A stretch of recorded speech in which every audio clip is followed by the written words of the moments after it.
Hi everyone, we are Team China. We are representing China's position in climate change.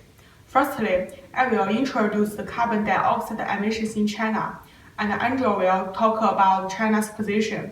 Also, Jessica will discuss specifically policies in China, and the next, Flora will analyze the cause and impact of climate change, and Kevin will provide a few solutions. Finally, Kim will make a conclusion.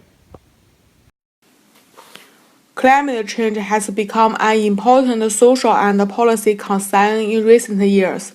As a developing country with the world's largest population, China has important responsibilities for the climate change. However, with a complex climate, fragile ecosystem, and a coastline over 11,000 mi in length, great adaptation efforts will be needed for China to adapt to the sea level rises and other climate change effects in the near future. It is very likely that climate change will accelerate both the type and scale of natural disaster in China. Furthermore, the rate of industrialization has increased dramatically since the 1980s in China, which means China will continue to industrialize its environment in the near future. In fact, China's annual greenhouse gas emissions are the highest in the world, but China's share of the global carbon dioxide emissions that have accumulated in the atmosphere over the last 100 years is 8%, which means compared to China, the industrialized nations with greenhouse gas emissions building up in the atmosphere during the same period should bear the historical responsibility for climate change. Moreover, the carbon dioxide emissions of China are much lower before the 1980s. But as more industrial factories were set up in China with the reform and opening up policy, the rapid economic growth has brought more carbon dioxide emissions. In fact, China's main industry before 1980s is agriculture, but it has transformed to the heavy industry after the 1980s.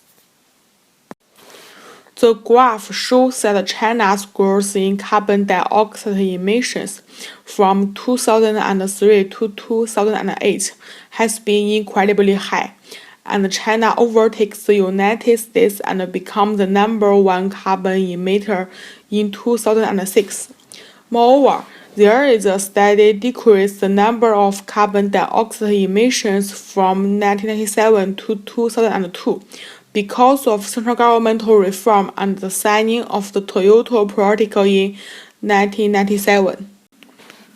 The graph shows that China's coal consumption was plateaued and even gradually declining in growth during the late 2014 and throughout 2015. Moreover, China's carbon dioxide emissions from fossil fuel combustion may peak as early as 2020, which means China might use more and more clean energy from now on. In comparison, this graph projects that China's 2030 carbon dioxide emissions would be 7% less than 2015. According to Harper, China is currently ranked as the world's top greenhouse gas emission country, and research also suggests that, without control, the greenhouse gas emission in China will reach its peak by 2030. As a developing country, Chinese government believes it is very important to have a rapid economic growth, as it will improve Chinese citizens' living standard and better aid those in the rural area by providing better infrastructure and necessary funding.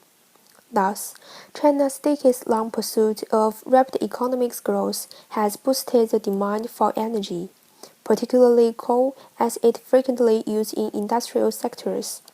Additionally, in order to reduce the cost and pollution in their own country, other developed countries turn to set up factories in developing countries such as China, which in turn increase the overall greenhouse gas emission in China. China contributes more than a quarter of today's world total carbon dioxide emissions. Therefore, some countries claim that China is the biggest contributor to the climate change issue, and China therefore should make a significant effort to reduce their greenhouse gas emission. However, developing countries like China also have the right to use fossil fuels such as oil, coal, and gas as to help their people out of poverty. Other developed countries like United States and United Kingdom also been through a period of industrialization, which generates a great amount of carbon emissions in past 200 years, and created hence during that period of time too. In China's view, it is a necessary path to go through if they wish to increase Chinese citizens' living standard.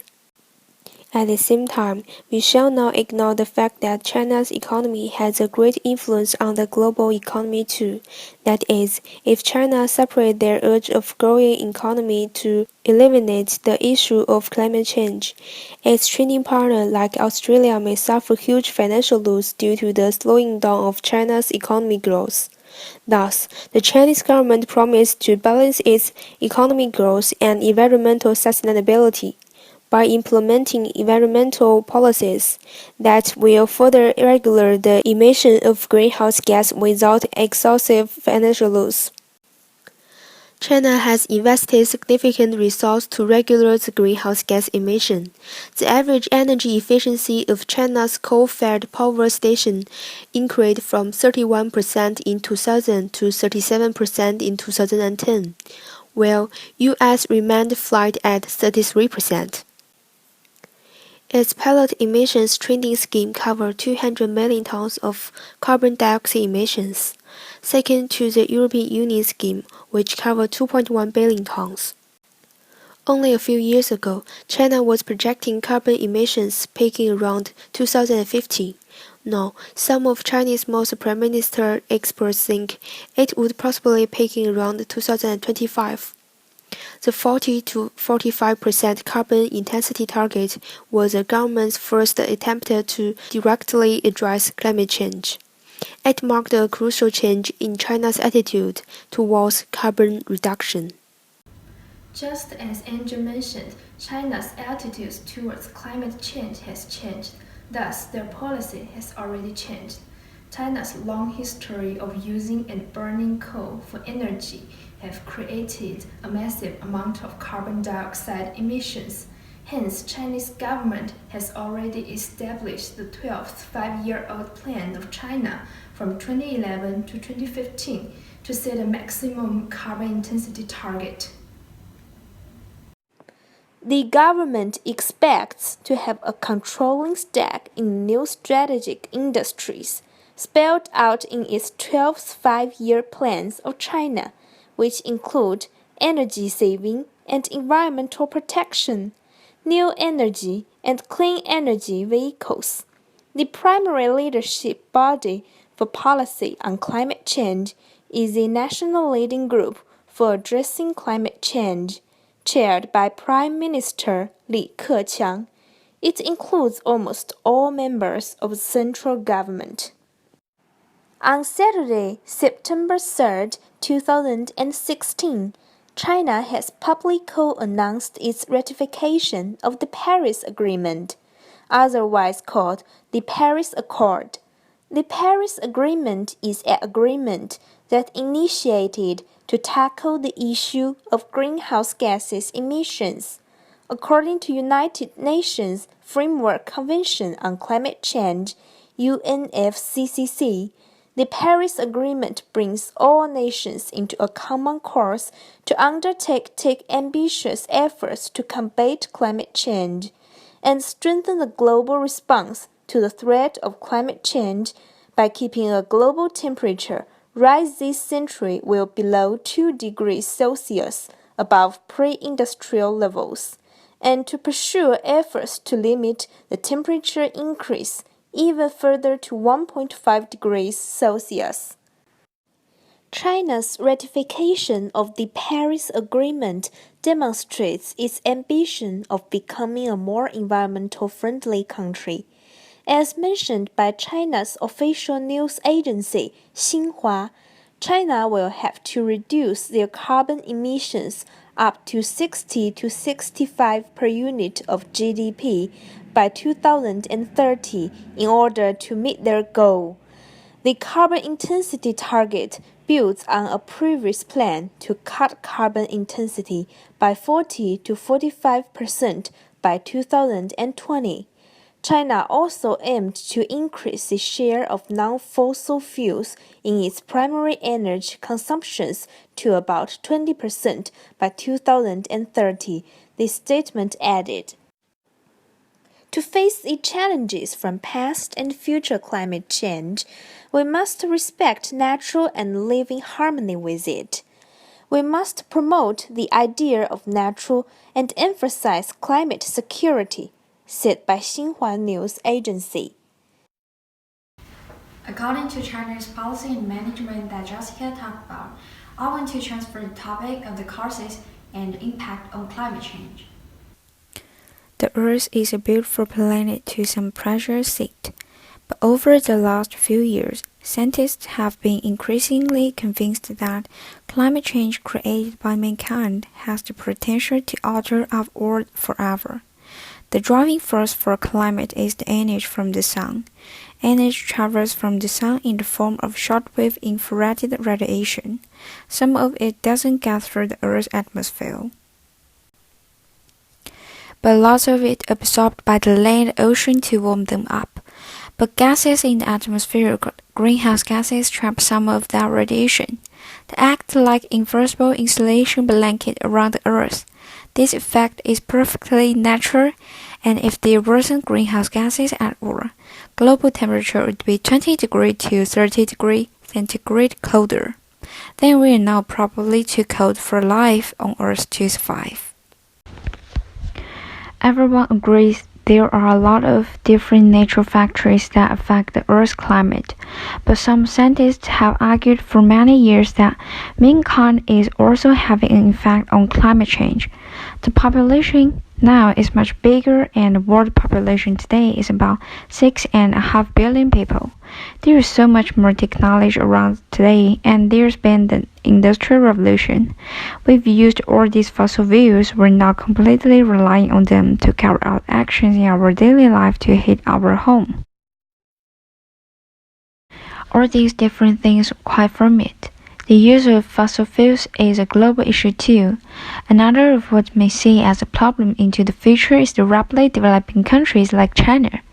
China has got a really big population that they are rapidly increasing. All of these people are going to naturally want to have the sort of lifestyle change that we've had. They're going to swap their bikes or cars. When the fossil fuels are burned to produce a gas called carbon dioxide, the human race is now producing quite incredible quantities of carbon dioxide. Carbon dioxide is one of the greenhouse gases that are formed in the atmosphere, but the actual carbon dioxide produced by the burning of fossil fuels is making the insulation blanket around the Earth. It means that less energy escapes back into space instead of trapped energy heat up, which causing climate change.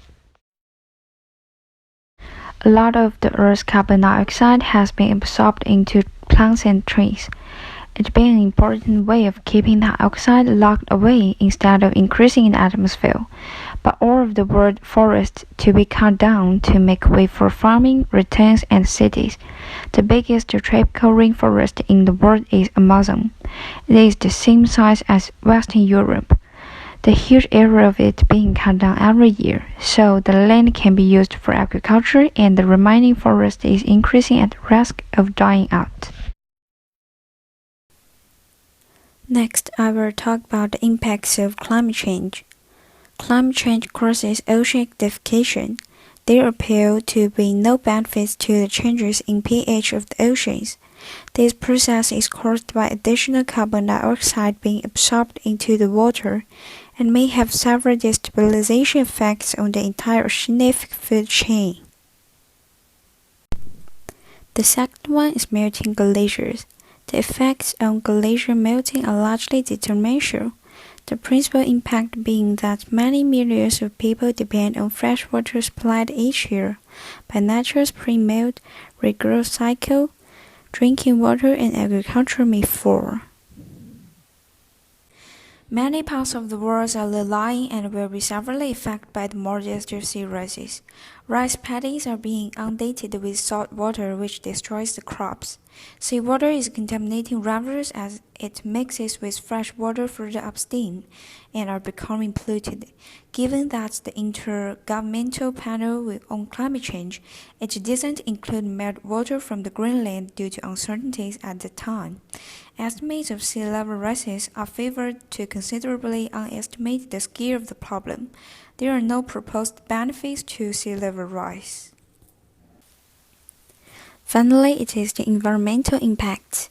Negative response may include further growth of oxygen-poor ocean zones, contaminations of fresh water, increase in natural fires, extinction vegetation die-off due to drought, increased risk of crop extinction, changes in migration patterns of birds and animals, disruption to food chains and supply loss. As the negative impacts that Flora said, climate change needs to be solved.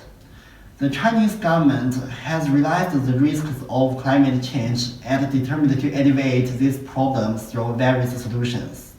Therefore, the Chinese government offered lots of plans in recent decades, including aspects such as renewable energy, agriculture, industry, individual carbon footprint, and law. The overuse of fossil fuel is the main cause of pollution and leads to the problem of climate change. The major usage of fossil fuel in China is coal, and the burning of coal could produce an extensive amount of carbon dioxide, which exacerbates the issue of the greenhouse gas emission. Therefore, the Chinese government has started to take measures to reduce the use of coal and encourage people to use clean, renewable energy. For example, solar energy, wind energy, hydroelectric, nuclear power, and biogas. In 2015, China has built around 9 nuclear power plants, generated solar power more than 43,000 megawatts, generated wind power more than 1,800 terawatt-hour. China is the second biggest country that produces and uses wind power. The government of China has decided to let renewable energy power to take up about 50% in whole electricity usage by 2020. Consider the large quantity of China's demand for energy. 50% renewable power means that there are huge jobs that the government needs to do. In other aspects of renewable energy, the Chinese government also does a workable job in order to lighten the problem of climate change. China has a really huge agricultural industry, so in this field, the Chinese government is making an effort to reduce the negative effect of climate change too. For example, burning stocks is a traditional way of protecting soil in agriculture and applied for many years. Therefore, this method could produce a large amount of carbon dioxide and cause the smoke. Thus, the Chinese government established laws to prohibit the burning of stocks. In order to alleviate the climate change phenomenon, the Chinese government used enormous funds to develop clean and environment-friendly agricultural system. China is an industrially advanced country, but still has many old manufacturing factories that could create different kinds of pollution material that cause climate change. With the Chinese government's new environmental protection law that makes stricter pollution punishment, factories that exceed the emission limits will face immense fines. In 2016, China's energy consumption per unit of GDP in the first half year has decreased by 5.2%. It is also essential to the Chinese citizens to reduce individual carbon footprint. The Chinese government encourages citizens to use energy-saving electrical appliances and provide subsidies to people who purchase low-emission cars. Because of China has the biggest population in the world, so every little reducing emission policy could bring enormous change. In the field of law, China is also trying to do more to prevent climate change. In 2015, the new Environment Protection Law was initiated in China. The Chinese Academy of Science, the most authority academic institution in China, leads a plan to monitor carbon emission situation and explore how to respond to the problem of climate change. The government invested $125 million to this plan, which shows China's determination to combat the climate change problem. Additionally, the law of China on energy conservation was implemented since 1998. This law is in order to promote the whole society to conserve energy, improve energy utilization efficiency, protect the environment, and solve the problem of climate change. The law of energy conservation and new environment protection law could display the high responsibility of Chinese government's determination and efforts to solve the problem of climate change. In conclusion, as demonstrated in the previous sections of the video, China is a rapidly growing country with the urge to improve its economic status. Through industrialization in the last few decades, China has contributed a large sum of greenhouse gas emissions indeed. However, China has implemented various environmental policies that aimed to cut its national greenhouse gas emissions down to an acceptable range. In addition, China also agrees to the Paris Agreement, which is also their effort to promote low carbon dioxide emissions in the near future. The negative impacts of climate change, such as rising of sea level that could potentially result in the loss of lands and lives, changes in season periodicity that led to crop yield reduction and animal extinction due to rising temperature, are affecting everyone living on this planet. China did realize the fact that climate change is a global issue, and the Chinese government understands that they have to take initiatives and take action to tackle this issue before it is too late. The potential solutions proposed to alleviate the climate change conditions are the use of renewable energy, developing better agricultural technologies, restricting and regulating factories' greenhouse gas emissions, reducing individual carbon footprint, and establishing policies.